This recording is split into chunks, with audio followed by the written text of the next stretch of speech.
Bonjour à tous, on se retrouve aujourd'hui pour réaliser une nouvelle recette et cette semaine je vous propose de réaliser non pas une pâtisserie mais une recette de pain italien.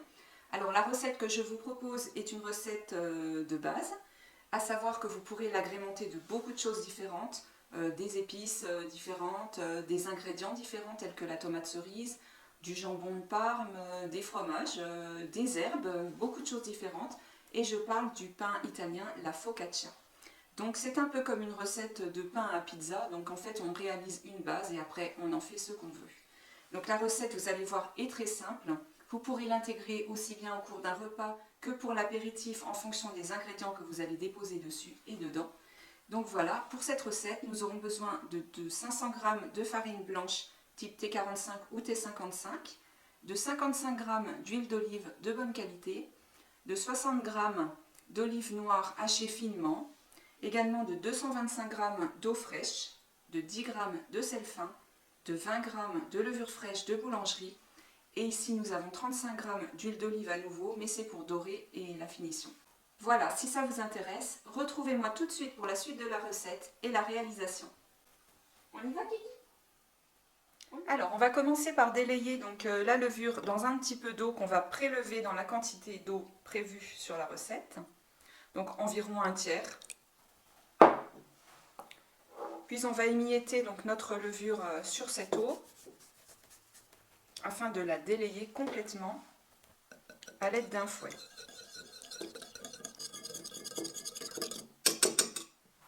Une fois cette étape réalisée, on va donc verser la totalité de la farine dans la cuve du robot. On va former un puits. Puis on va ajouter le sel, le reste de l'eau, l'huile d'olive, puis la levure délayée. On a muni évidemment notre robot de son crochet, puis on va commencer à battre la préparation jusqu'à ce qu'elle forme une boule bien lisse et homogène. Et pour cela, on va laisser notre robot tourner à la vitesse minimum durant 5 minutes.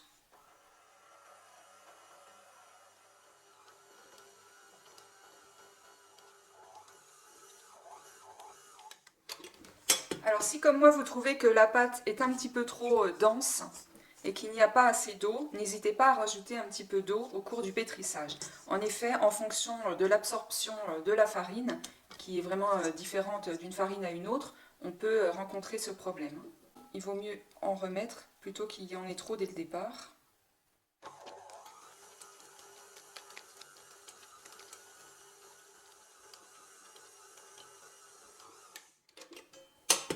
Alors voilà, tout est rentré dans l'ordre. Donc on va pouvoir y incorporer maintenant les olives noires hachées finement.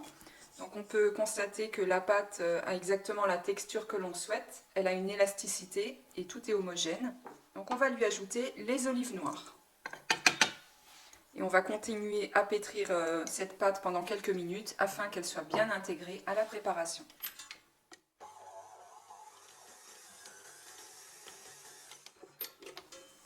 On va maintenant arrêter le batteur et laisser reposer notre pâte pendant 30 minutes. Alors on va la laisser directement dans le bol du batteur avec un torchon dessus. On va la couvrir d'un torchon et on va la laisser 30 minutes comme ça à température ambiante. On se retrouve après les 30 minutes de pause. On peut voir que ce temps de pause a profité à notre pâte, elle s'est détendue, elle est très souple et on va pouvoir donc la former. Alors je l'ai étalée sur un plan de travail fariné. On va déjà commencer à lui donner, en l'aplatissant avec les mains, une forme rectangulaire pour obtenir un rectangle de 1 cm à peu près d'épaisseur. Donc on va terminer avec le rouleau.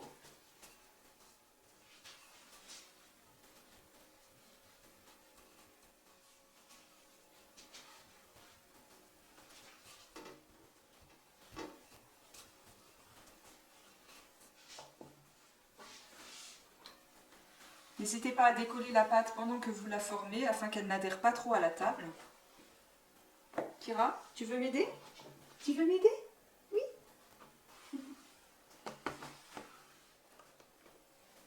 Afin d'avoir quelque chose de bien régulier, je vais parer tout le tour. Donc vous pouvez garder les chutes et les faire cuire à part.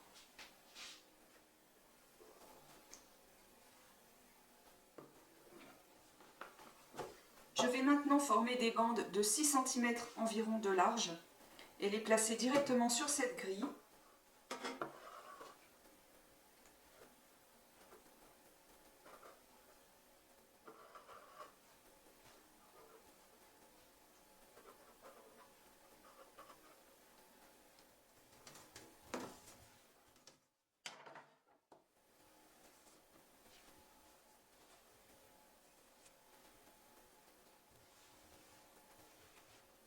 Maintenant que les focaccias sont formés, donc on va les laisser pousser à température ambiante pendant au moins 2 heures en fonction de la chaleur que vous avez à l'intérieur de votre pièce.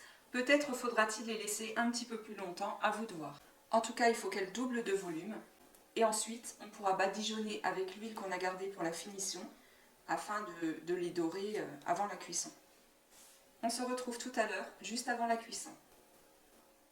Kiki, t'en veux? T'en veux? T'en veux des focaccias? Oui. T'en veux des focaccias, Kiki? Oui. Alors au bout de 2h30, on voit que les focaccias ont bien gonflé, ils ont presque doublé de volume. On va maintenant donc les dorer avec l'huile d'olive et on va les dorer en 2 étapes. Donc on va dorer une fois avant la cuisson et une fois juste à la sortie du four. Ça va leur apporter un certain moelleux et une brillance. Alors avant de dorer donc les focaccias, n'oubliez pas de préchauffer votre four à 230 degrés. Surtout n'appuyez pas trop fort en les badigeonnant pour ne pas faire retomber la pâte.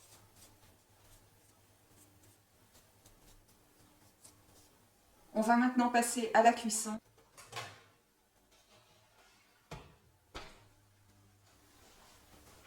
Alors les focaccias sont sortis du four, on va maintenant passer à la deuxième couche d'huile d'olive.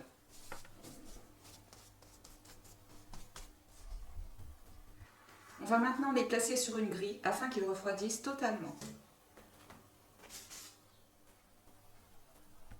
Après refroidissement, vous pourrez décider de découper vos focaccias en deux et de les garnir comme un sandwich avec tous les ingrédients que vous souhaitez mettre à l'intérieur ou alors de les manger telles quelles, elles seront délicieuses. Comme d'habitude, je vous invite, si vous avez aimé cette vidéo, à la partager un maximum, à vous abonner à ma chaîne si ce n'est pas encore fait, à mettre un max de pouces là, juste en dessous, et aller voir ce qui se passe, il y a plein d'autres recettes qui vous attendent. La vidéo est terminée et nous on se retrouve bientôt pour d'autres recettes. Bisous, ciao ciao! Restez avec moi, je vous montre les photos de la découpe tout de suite après la vidéo. Bye bye!